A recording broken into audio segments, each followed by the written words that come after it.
반갑습니다. 3일 목요일 새벽을 하나님께 올려드립니다. 찬송가 280장 천부여 의지 없어서 함께 찬송합니다.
오늘 허락하신 하나님 말씀 창세기 13장 1절에서 4절까지의 말씀 함께 읽겠습니다.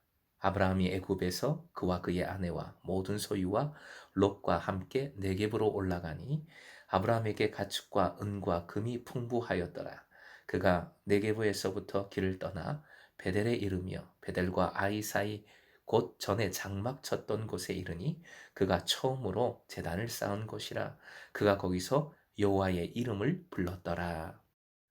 오늘의 기도 제목, 하나님 경외함과 의지함이 풍부하여 풍성한 은혜를 누리게 하소서.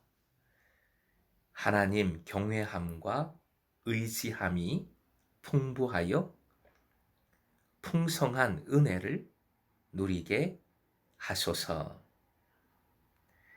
지금 아브라함에게는 양면성이 있습니다. 양면적입니다. 외적으로는 사례를 아내로 회복하고 롯까지 온 가족을 다 데리고 애고로부터 가나안으로 돌아올 수 있었으니 참 좋습니다. 게다가 부자가 되었으니 더할 나위 없이 좋지요. 그런데 내적으로는 어떨까요? 물론 생각을 꼭 해야 될 것은 당시 고대 시대와 지금과는 달라도 너무 다르지요.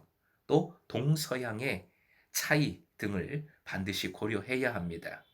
자, 그런 것들을 고려해서 지금 우리와 같지는 않다고 할지라도, 또 아브라함과 사레가 동의해서 그런 일을 했다 할지라도 바로의 아내가 되었던 사레와 그렇게 되게 만들었던 아브라함의 마음은 어땠을까요? 마음이 힘들고 후에 막급이었을 겁니다. 전과 같지 않았을 거예요. 아브라함과 사레의 관계도 어려웠고 무엇보다 하나님 앞에서 참 죄송했을 겁니다. 3절의 표현은 물이 있는 곳을 따라 점차 이동해서 베델에 이른 것을 보여줍니다. 이동 경로가 거꾸로인 것을 보여줍니다. 그러던 차에 아브라함은 네게브를 떠나 전에 장막을 쳤던 곳, 즉 베델과 아이 사이에 다시 다다랐습니다. 전에 이곳에서 아브라함은 제단을 쌓고 예배했지요. 창세기 12장 8절 화면 보시고 함께 읽겠습니다. 시작. 거기서 베델 동쪽 산으로 옮겨 장막을 치니 서쪽은 베델이요 동쪽은 아이라. 그가 그곳에서 여호와께 제단을 쌓고 여호와의 이름을 부르더니, 주님의 이름을 부르며 주님만 의지했고 주님만 바라보았고 주님께만 영광을 돌렸습니다. 본문의 4절은 8절의 모습을 그대로 콕 집어 재현하고 있습니다. 4절 다시 한번 읽어보겠습니다. 시작. 그가 처음으로 제단을 쌓은 곳이라. 그가 거기서 여호와의 이름을 불렀더라. 처음으로, 이것이 오늘 본문의 첫 번째 포인트입니다. 처음으로라는 표현은 강조하고 있는 겁니다. 다시 여호와의 이름을 불렀음을 강조합니다. 큐티집에서 강조한 것처럼 처음의 예배 신앙을 회복하고 있음을 보여주고 있습니다.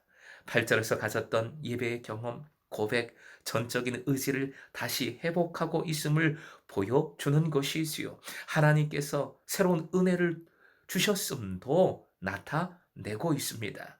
하나님과의 관계의 회복을 통해 사례와의 관계도 회복되어질 것을 바라볼 수 있습니다. 하나님의 은혜지요. 사랑하는 금성의 제자 여러분, 말씀의 포인트가 되는 표현이 또 한 곳 더 있습니다. 2절 맨 끝에 나오는 표현인데요. 풍부하였더라. 풍부하였더라. 원어로는 카베드라는 단어입니다. 놀랍게도 카베드는 12장 10절 아브라함이 애굽으로 들어가는 이유를 말씀해주는 구절에 나오고 있습니다. 12장 10절 읽어보겠습니다. 시작. 그 땅에 기근이 들었으므로 아브라함이 애굽에 거류하려고 그리로 내려갔으니 이는 그 땅에 기근이 심하였음이라. 기근이 심하다 할 때도 카베드가 사용됩니다. 카베드는 본디 너무 많아서 흘러 넘치는 것, 그거는 꼭 좋은 것만이 아니지요. 오버한다는 거니까. 너무 많아서 짐이 되는 경우를 의미합니다. 그러므로 카베드는 양면성이 있어요. 물질이 풍성합니다. 카베드입니다. 좋아요. 하지만 풍성한 물질이 꼭 좋은 것만은 아닙니다. 아니, 돈은 과할수록 좋은 것 아닌가요? 돈줄 낸다고 하잖아요. 라고 생각할 수 있으나 돈이 영적으로 믿음의 영역에서 나를 짓누르는 짐이 되면 좋은 것이 아니지요. 가뭄이 심한 것과 다를 바가 없습니다. 나를 짓눌러요. 좋지 않습니다. 아브라함은 다시 여호와의 이름을 불렀습니다. 처음으로 돌아가 다시 하나님만을 경외한 것이고 다시 하나님만을 의지한 것입니다. 하나님만이 가장 소중하다고 인정한 것이지요. 오직 이 믿음만이 카베드, 심함은 심할수록 좋습니다. 부작용이 없어요. 이 믿음만은 넘칠수록 좋은 거지요. 하지만 다른 것은 카베드, 너무 넘치면 반드시 나를 짓누르는 짐이 될 수 있음을 기억해야 합니다. 본문의 두 가지 포인트 화면 보시고 함께 읽겠습니다. 처음으로 풍부하였더라. 하나님과의 첫사랑을 회복하여 그 사랑, 그 믿음이 풍부해질 때 진짜 행복한 삶을 살게 되는 줄로 믿습니다. 우리의 믿음이, 여러분의 믿음이 이렇게 되기를 소망합니다. 오늘도 하나님만을 경외하며 사랑하며 예배하며 의지하는 풍부한 믿음으로 풍부한 은혜를 새롭게 누리는 하루가 될 수 있기를 주님의 이름으로 축원드립니다.